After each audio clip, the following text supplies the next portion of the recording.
نحمده ونصلي ونسلم على رسوله الكريم اما بعد فاعوذ باللہ من الشیطان الرجیم بسم اللہ الرحمن الرحیم۔ آج ہم بات کریں گے تقوی اور پرہیزگاری پر۔ اللہ تبارک و تعالی قرآن پاک میں ارشاد فرماتا ہے، یا ایھا الناس انا خلقناکم من ذکر و انثی، اے لوگو ہم نے تمہیں ایک مرد اور ایک عورت سے پیدا کیا۔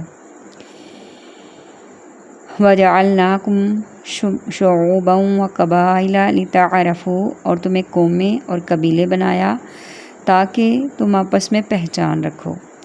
اِنَّ أَكْرَمَكُمْ عِندَ اللہِ أَتْقَاكُمْ، بے شک اللہ کے ہاں یہاں تم میں زیادہ عزت والا وہ ہے جو تم میں زیادہ پرہیزگار ہے۔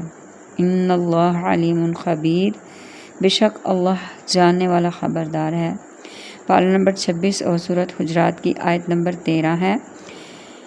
اس میں تقوی کا معیار بیان کیا گیا، تقوی کی حیثیت بیان کی گئی، کیونکہ عزت کا معیار جو ہے وہ تقوی پر ہی ہے۔ اسلام کی روح سے، قرآن و حدیث کی روح سے عزت کا معیار تقوی ہے۔ اس کے ضمن میں ایک مثال سنتے ہیں، ایک واقعہ سنتے ہیں کہ فتح مکہ کے دن اللہ پاک کے آخری نبی رسول ہاشمی صلی اللہ تعالی علیہ وسلم نے اپنے مؤذن حضرت بلال رضی اللہ تعالیٰ عنہ کو حکم دیا کہ وہ کعبہ شریف کی چھت پر کھڑے ہو کر اذان کہیں۔ چنانچہ حضرت بلال رضی اللہ عنہ نے حکم پر عمل کیا۔ حضرت بلال رضی اللہ عنہ حبشہ سے تعلق رکھنے والے تھے۔ آپ مکہ مکرمہ ہی میں کافی عرصہ غلامی کی زندگی بھی بسر کر چکے تھے، لہذا آپ کو کعبہ شریف کی چھت پر کھڑے ہو کر اذان دیتا دیکھ کر مکہ مکرمہ کے بعض سرداروں نے آپ کے متعلق سخت نازیبا گفتگو کی، غلط گفتگو کی۔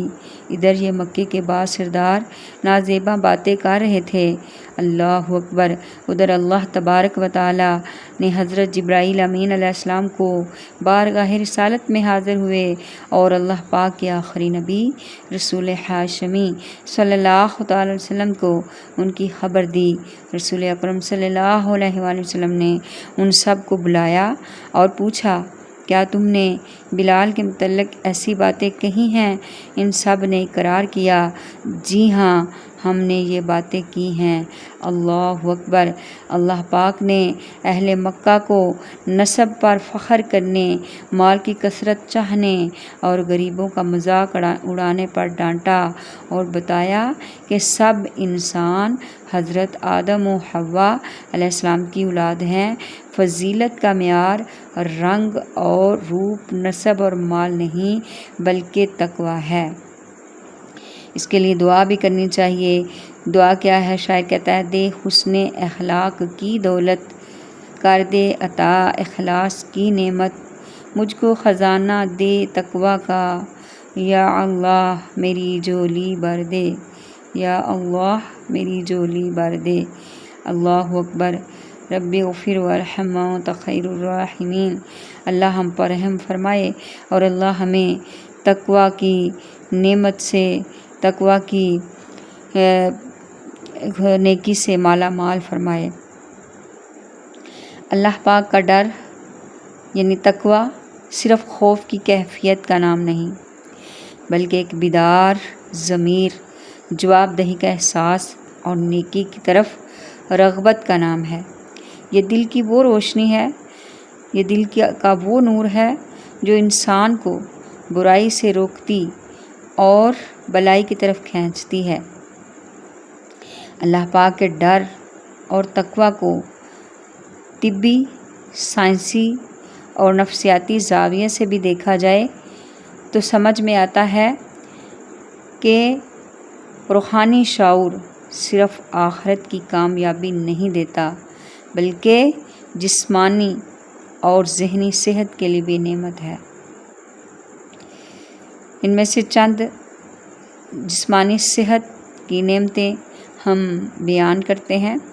نمبر 1 دل کی صحت، کیونکہ دل پورے جسم کو کنٹرول کرتا ہے۔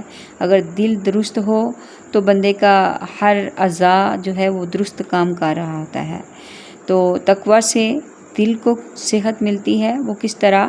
تحقیقات سے معلوم ہوا کہ جو لوگ اللہ سے ڈرتے، دعا اور ذکر میں مشغول رہتے ہیں، ان میں بلڈ پریشر کم رہتا ہے، ہارٹ اٹیک کا خطرہ کم ہوتا ہے، دل کی دھڑکن نارمل رہتی ہے۔ کیونکہ تقویٰ انسان کو غصے، حسد، لالچ اور نفسیاتی دباؤ سے محفوظ رکھتا ہے۔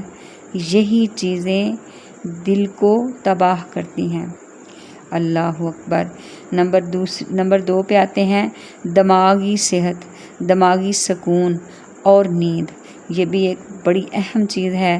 اگر دماغ کو سکون نہ ہو تو نیند نہیں آتی، تو تقویٰ اختیار کرنے سے ہمارے دماغ کو سکون اور نیند آئے گی۔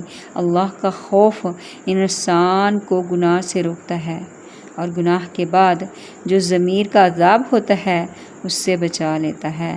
سبحان اللہ۔ سائنس کہتی ہے جو لوگ سچ بولتے ہیں، نیکی کرتے ہیں اور باقاعدہ عبادت کرتے ہیں، ان میں ڈپریشن کم ہوتا ہے، نیند بہتر ہوتی ہے، دماغی دباؤ کا سامنا کم ہوتا ہے۔ اللہ اکبر، اللہ اکبر۔ یہ اللہ تبارک و تعالیٰ کی شان و عظمت ہے کہ ہماری باڈی کو، ہمارے جسم کو نہ صرف عبادت و ریاضت و بندگی کے ذریعے آخرت میں کامیابی کا ذریعہ بنایا، بلکہ دنیا میں بھی عبادت و ریاضت و بندگی، گناہوں سے بچنا ہماری صحت کے لیے بہتر ہے۔ اللہ کا ڈر انسان کو اندرونی پاکیزگی دیتا ہے، اور یہ روحانی اطمینان، کورٹیسول یعنی تناؤ کا ہارمون کو کم کرتا ہے، جس کے نتیجے میں نیند بہتر ہوتی ہے، دماغی دباؤ کا سامنا کم ہوتا ہے، ہارمونز اور قوت مدافعت۔ اللہ کا ڈر انسان کو اندرونی پاکیزگی دیتا ہے، یہ روحانی اطمینان ہے۔ اللہ اکبر۔ آخر میں اللہ جل جلال وحدہ لا شریک سے دعا ہے کہ اللہ تبارک و تعالی ہمیں اپنی زندگی کے مقصد کو سمجھنے کی توفیق عطا فرمائے کہ ہماری زندگی کا مقصد کیا ہے، کیونکہ قرآن پاک میں اللہ تبارک و تعالی فرماتا ہے وَمَا خَلَقْتُ الْجِنَّ وَالْإِنسَ إِلَّا لِيَعْبُدُونِ، کہ ہم نے نہیں پیدا کیا انسانوں اور جنوں کو مگر اپنی عبادت کے لیے، ریاضت کے لیے، بندگی کے لیے۔